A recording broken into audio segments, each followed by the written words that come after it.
Stop it now. I haven't seen any indication yet that this child has been through recent trauma.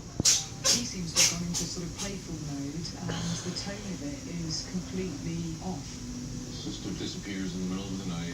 She ends up dead in the basement, and he doesn't. Worry about himself or worry that they may come back for him. I mean, that's another thing that normally plays on a child's mind. Especially somebody who's that young. I mean, they're still very vulnerable.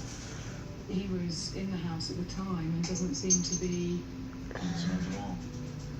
Do you have any secrets, do you think? Oh, I probably do. one of the cats.